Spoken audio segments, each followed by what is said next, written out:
Hello, welcome to Dungeoneers Pack, a channel bringing you player-focused discussions and character guides for 5th edition Dungeons & Dragons. My name is Josh, thank you for watching.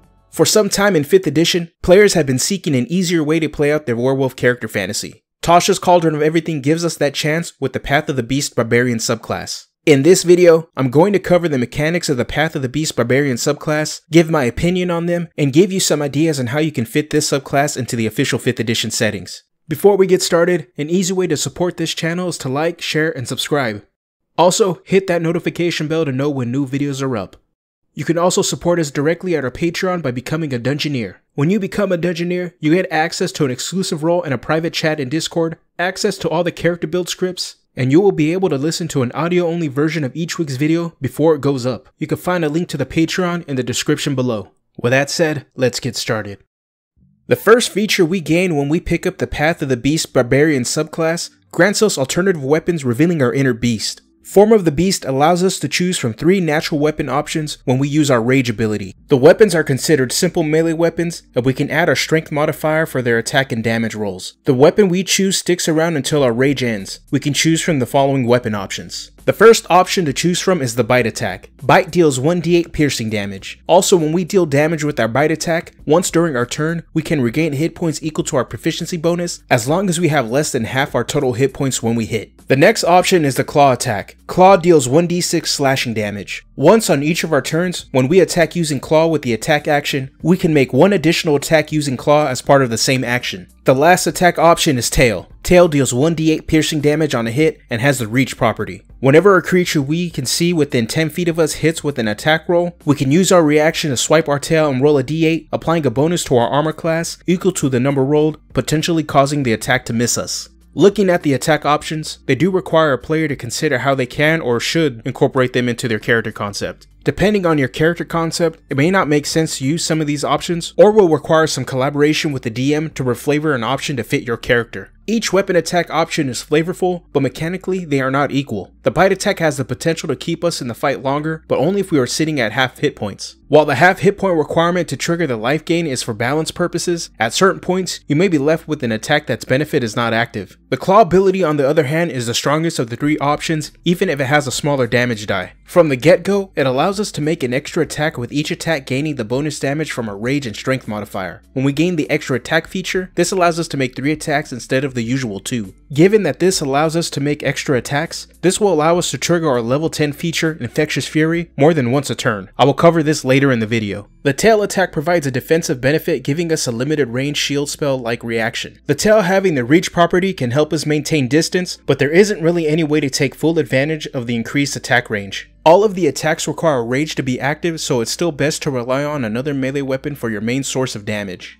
These weapons work better as secondary attacks to make when we have our extra attack feature. Claw may be an exception to this in earlier levels, since it does provide multiple attacks before gaining the extra attack feature. At level 6, we gain the Bestial Soul feature, which provides our character with some passive benefits to our movement and powers up our natural weapons. With this feature, our natural weapons from Form of the Beast now count as magical for the purpose of overcoming resistance and immunity to non-magical attacks and damage. Also, when taking a short or long rest, we can gain one of the following benefits that last until we finish our next short or long rest. We gain a swimming speed equal to our walking speed, and we can breathe underwater. Or we gain a climbing speed equal to our walking speed, and we can climb difficult surfaces including upside down on ceilings without needing to make an ability check. Or when we jump, we can make an athletics check and extend our jump by a number of feet equal to the check's total. We can make this special check only once per turn. Taking a page out of the monk, our beast weapons maintain their effectiveness, becoming magical. This is standard fare and comes in just as we would reach the next tier of play, where magic items and more difficult enemies become prevalent in an average campaign. The additional movement options do not require us to be raging to use them, but they do require some planning to get the most use out of them. The most interesting one is the ability to climb, as you're able to become Spider-Man and climb on the ceiling or difficult surfaces with no issues. It provides an interesting change to movement that previously could only have been done with the Spider Climb spell or the Slippers a Spider Climbing magic item.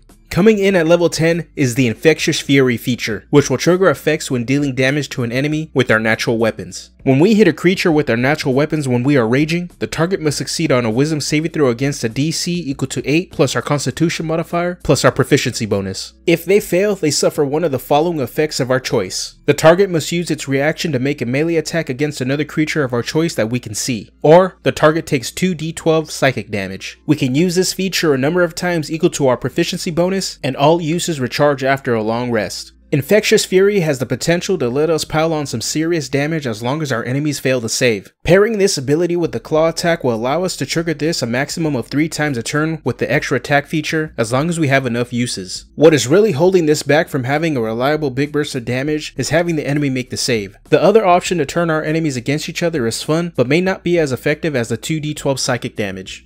Call the Hunt is our last feature we gain for this subclass at level 14. This lets us become the pack leader, gaining a defensive benefit while providing a damage boost to our allies. When we use Rage, we can choose a number of other willing creatures we see within 30 feet of us, equal to our Constitution modifier. We gain 5 temporary hit points for each creature that accepts this feature. Until our Rage ends, the chosen creatures can each use the following benefit once on each of their turns. When the creature hits a target with an attack roll and deals damage to it, they can roll 1d6 and gain a bonus to the damage equal to the number rolled. We can use this feature a number of times equal to our proficiency bonus, and all uses recharge after a long rest. The temporary hit point scales based on the size of our party. With a small party of 4 PCs including ourselves, this would grant a potential 15 temporary hit points. Even with the temporary hit points scaling to party size, it still feels underwhelming. Even though we will have resistance to physical damage types, energy damage types rip right through the temporary hit points at this level of play. The better ability from this feature is granting a mass 1d6 bonus damage to all of our allies within range when we activate our Rage. The damage applies to weapon or spell attacks and stacks with whatever damage buffs they have in place.